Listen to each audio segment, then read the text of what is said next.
Nuestro siguiente tema a tratar fue el primer caso de un asesino serial documentado en Argentina durante una época convulsionada del país trasandino. Esto ocurrió debido a un contexto político cambiante y a una serie de olas de inmigración que cambiaron a la nación sudamericana, especialmente desde Italia, donde pueblos enteros se embarcaron con rumbo a Buenos Aires. Hola Verónica, feliz año nuevo. ¿Qué tal? ¿Cómo estás? Muy buenas noches, Víctor, y a todo el equipo de Misterioso Universo en la red. Una vez más, muchísimas gracias por tu invitación a participar en el programa. Me gusta empezar el año fuerte y con el tema que traemos esta noche voy a cumplir esta premisa. Y probablemente vamos a dar que hablar. Hoy vamos a hablar de un asesino en serie muy temido en Sudamérica, el cual era conocido como el Petiso Orejudo. Verónica, ¿quién se esconde tras este seudónimo? Tras el apodo del Petiso Orejudo se encuentra Cayetano Santos Godino, uno de los asesinos en serie más jóvenes de la historia en general y probablemente uno de los mayores sociópatas de la historia de Argentina. A principios del siglo pasado fue el responsable de la muerte de varios niños, numerosos intentos de homicidio y algún que otro incendio. El origen de este apodo es bastante evidente cuando se observan fotografías antiguas de Cayetano. Su rostro estaba enmarcado en unas orejas enormes, que incluso llegaron a ser analizadas para determinar si estaban vinculadas de alguna manera con su mentalidad criminal. Sin embargo, es mucho más interesante y viable buscar las causas de su comportamiento en su contexto, en su entorno, en su familia. Recuerda que siempre hago hincapié en todas estas circunstancias que rodean a los criminales, buscando ahí las explicaciones y no en su aspecto físico. La hipótesis de que la fealdad y la delincuencia están relacionadas está muy desfasada y, por supuesto, más que refutada. La infancia de Cayetano no fue para nada fácil y ayudaría a convertirse en lo que finalmente se convirtió.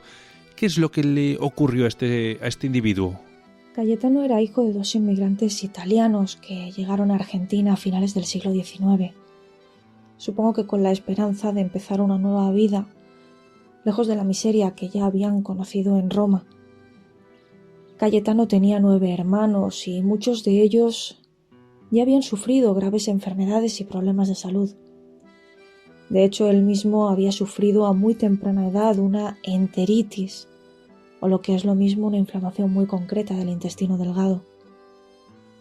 Su padre era alcohólico y maltratador. De hecho, le propinó golpes durante toda su niñez. También uno de sus hermanos, alcohólico, le maltrataba, siguiendo en parte los pasos de su padre, por lo que no es de extrañar que desde pequeño Cayetano manifestase tal nivel de violencia, además con los más vulnerables, que su padre tratara de entregarle a la policía para que lo detuviera en varias ocasiones. Parece que no se daba cuenta de que en realidad su hijo era su vivo retrato, pues la violencia vivida en el hogar le ayudó a forjar ese papel de monstruo que la prensa de la época acabó por adjudicarle. Régimen conservador, inmigración, pobreza, una mezcla perfecta para los medios de comunicación. Cayetano vivió en la más absoluta miseria. Fue expulsado de numerosas escuelas por su comportamiento rebelde, por su falta de interés. Se va forjando de esta manera el sociópata que actualmente conocemos como el Petiso Orejudo desde muy temprana edad. Las víctimas de este despiadado asesino solían ser niños y niñas con muy pocos años de edad. Háblanos de esta parte de su vida. Cayetano cometió la mayoría de los crímenes cuando tenía 15 años, pero su carrera delictiva había comenzado mucho antes, cuando apenas era un niño. Tenía apenas 7 u 8 años cuando, utilizando engaños, se llevó a Miguel, un niño de apenas 2, a una zona apartada donde le golpeó con piedras en la cabeza en varias ocasiones y le lanzó sobre un montón de espinas. No llegó en realidad a acabar con su vida, pues un vigilante lo descubrió y llevó a ambos niños a la comisaría, siendo recogidos varias horas más tarde por sus respectivas madres. Aquello quedó como una pelea infantil, como una chiquillada, pero lo que no se valoró en el momento es que las intenciones de Cayetano eran otras muy distintas a las de gastar una broma o a la de cometer una chiquillada en sí misma. Un año más tarde, Cayetano agredió a una vecina, una niña de 18 meses, apenas una bebé. También la llevó a las afueras, la golpeó con piedras en la cabeza, igual que haría en el caso anterior. Pero nuevamente sería descubierto por un policía, que en esta ocasión sí le detiene. Sin embargo, y debido a su corta edad, 8 o 9 años en aquel momento, es puesto en libertad sin darle más importancia al asunto. La misma suerte corrieron numerosos niños más, como Roberto o Severino, al que intentó ahogar. Parece que alguien siempre le sorprendía antes de llegar a cometer el crimen. A Julio le quemó los párpados con un cigarrillo, a Carmen la golpeó e hizo lo mismo con Catalina. Es como si por un momento él se convirtiera en su padre o en su hermano mayor y se propusiera maltratar sin piedad a niños y niñas de corta edad, vulnerables e indefensos, como él mismo era a manos de sus mayores.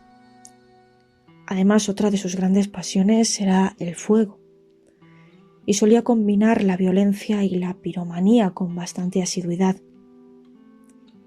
También haría lo mismo en la violencia contra los animales, que es un comportamiento que está muy presente en su carrera. El que sería su primer asesinato es cierto que pasó desapercibido. María Rosa fue enterrada viva tras haber intentado estrangularla sin éxito. Su cadáver no llegó a aparecer, solo quedó registrada la desaparición tras haber sido denunciada por la familia. Pero solo existe su confesión nada más. No llegaron a aparecer sus restos. En 1912 fueron 3 las muertes que terminaron por dejarle al descubierto. Arturo, un adolescente al que desnudó, golpeó y estranguló. Reina, que falleció tras haber sido quemada. Y Gesualdo, al que estranguló y hundió un clavo en la sien con una piedra. Incluso llegó a personarse en su velatorio para ver si le habían extraído el clavo. Estas 3 muertes fueron las que de verdad le condujeron hasta la justicia.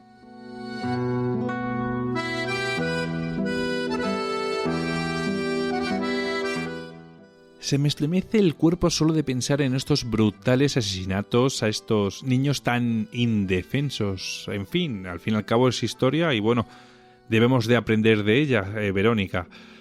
Tras ser condenado, este psicópata acabaría siendo llevado hasta una cárcel en los confines del mundo llamada el Penal de Ushuaia. ¿Es en este lugar donde pasaría sus últimos días el petiso orejudo, Verónica?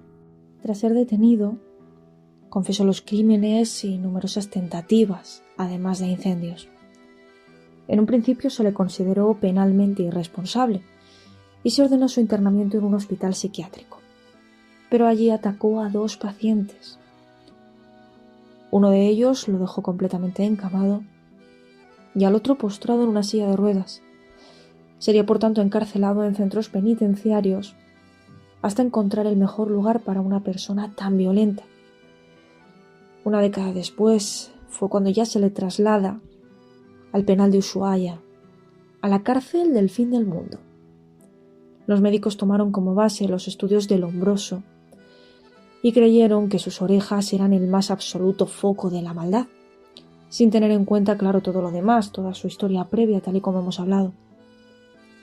Le practicaron entonces una especie de cirugía para volverlas a un tamaño más normal, pero este tratamiento no dio resultados, evidentemente, y Cayetano continuaba siendo igual de violento.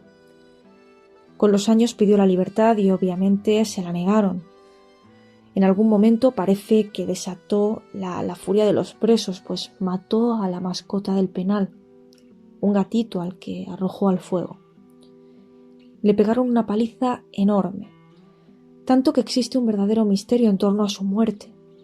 Hay una teoría que se centra en que murió a manos de los reclusos, con aquella paliza, aunque también se presume que murió a causa de una hemorragia interna causada por una úlcera. En prisión también fue maltratado y violado en muchas ocasiones.